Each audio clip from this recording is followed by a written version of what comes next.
లక్ష్మణ్ మన ఊరి కథలు ప్రేక్షకులకు స్వాగతం. మాఘపురాణం 26వ అధ్యాయం. వృక్షక వృత్తాంతం.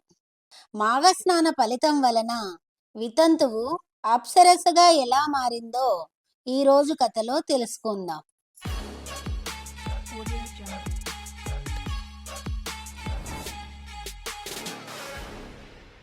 పూర్వము భృగు మహర్షి వంశమునకు చెందిన వృక్షకాయ అనే కన్య దురదృష్టవంతురాలై పెళ్లి అయిన వెంటనే పెనిమిటిని పోగొట్టుకొని విరక్తి అయి గంగానదీ తీరమునకు పోయి అక్కడొక ఆశ్రమంను నిర్మించుకొని శ్రీమన్నారాయణ్ణి గురించి తపస్సు చేస్తూ కాలం గడపసాగింది.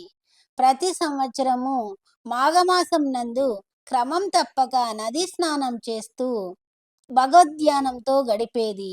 ఇలా పలు సంవత్సరములు చేయుటచే ఆమెకు పలు మాఘమాస స్నాన ఫలితములు లభించినవి. ఈ విధంగా ఆమె తపస్సు చేసుకొనుచు మాఘమాస స్నానములను ఆచరించుచు కొంతకాలానికి మరణించింది. వైకుంఠ ఏకాదశి నాడు మరణించటం వలన కూడా ఆమెకు కలిసి వచ్చుటచే నేరుగా వైకుంఠానికే పోయింది. మరి కొంతకాలానికి వైకుంఠం నుండి బ్రహ్మలోకమునకు చేరెను. బ్రహ్మదేవుడు ఆమె చేసిన మాఘమాస వ్రతములు తపస్సులకు ఫలితంగా అతి పవిత్రురాలగుట వలన ఆమెను ఒక అప్సరసగా చేసి దేవకార్యములకు వినియోగించాడు. అట్లా సత్యలోకంలోనే గడపసాగింది. ఆ కాలంలోనే సుందోపసుందులనే ఇద్దరు రాక్షసులు ఘోర తపస్సు చేసి బ్రహ్మను మెప్పించగా బ్రహ్మ ప్రత్యక్షమై మీకేం వరం కావాలో కోరుకోమన్నాడు. అంతటా వారిద్దరూ, ఓ సత్యలోకాధిపతి బ్రహ్మదేవ, మాకు ఇతరులెవ్వరి వలన మరణం రాకుండానట్లు వరం ఇమ్మన్నాడు. బ్రహ్మ కాదనలేక సరేనని వరం ఇచ్చాడు. బ్రహ్మదేవుడిచ్చిన వర ప్రభావం వలన సుందోపసుందులిద్దరూ మిక్కిలి గర్విష్ఠులైనారు.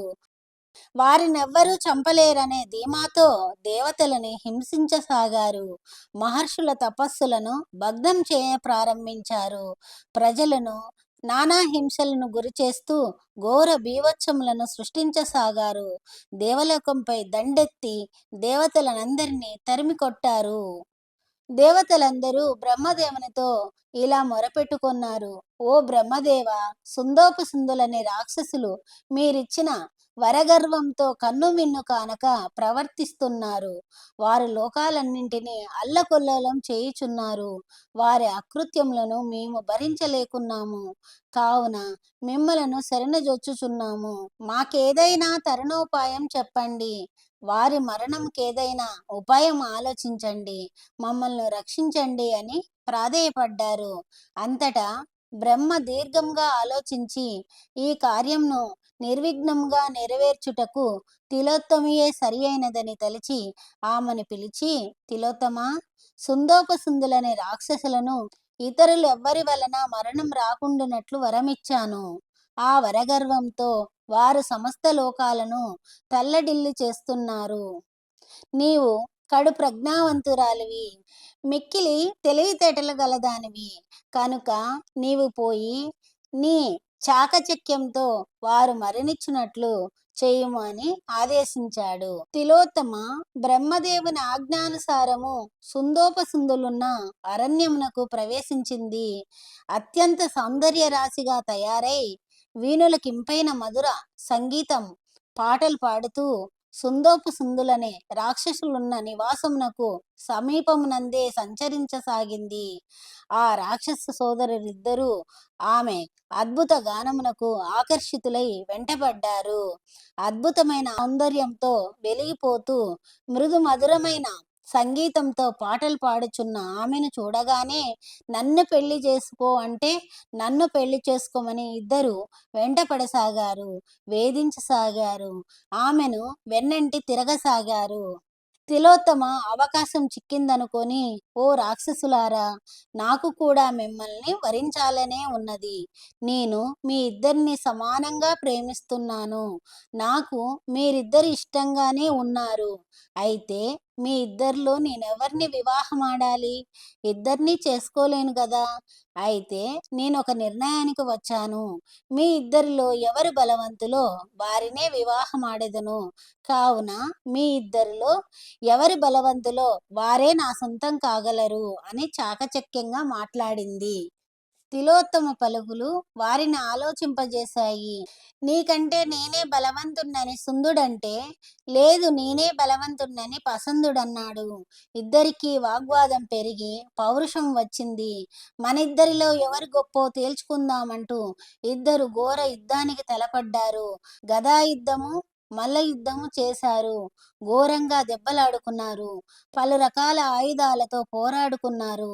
చివరకు కత్తులు దూసి ఘోరంగా కత్తి యుద్ధం చేస్తూ ఒకరి కత్తి మరొకరి కంఠాన్ని ఖండించడంతో ఇద్దరు తమ శిరస్సును ఖండించుకొని చనిపోయారు. సుందోపసుందులిద్దరూ మరణించడంతో దేవతలందరూ సంతోషించారు. తిలోత్తమును పలు విధాలుగా శ్లాఘించారు.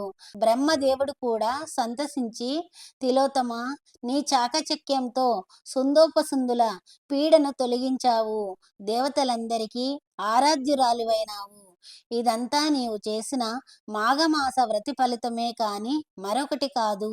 ఇక నుంచి నీవు దేవలోకంలోనే అందరిచే అధికురాలిగా ఆదరించబడతావు. నీ జన్మ ధన్యమైంది. వెళ్ళు, దేవలోకంలో సుఖించుము అంటూ ఆమెను దేవలోకానికి పంపాడు. చూసితిరా మాఘమాస స్నాన ఫలితము. స్వస్తి. మాఘమాసంలో సూర్యోదయానికి ముందు చేసే స్నానం, సూర్య ఆరాధన, విష్ణు ఆరాధన ఎంతో పవిత్రమైనది. ఎంతటి పాపాన్నుంచైనా విముక్తి కలిగిస్తుందనే విషయాన్ని మాఘపురాణం ద్వారా తెలుసుకున్నాం కదా. ఇలాంటి భక్తి సంబంధమైన మరిన్ని విషయాలను తెలుసుకోవాలంటే లక్ష్మణ్ మన ఊరి కథలు ఛానల్ను లైక్ చేయండి, షేర్ చేయండి, సబ్స్క్రైబ్ చేయండి. ధన్యవాదాలు.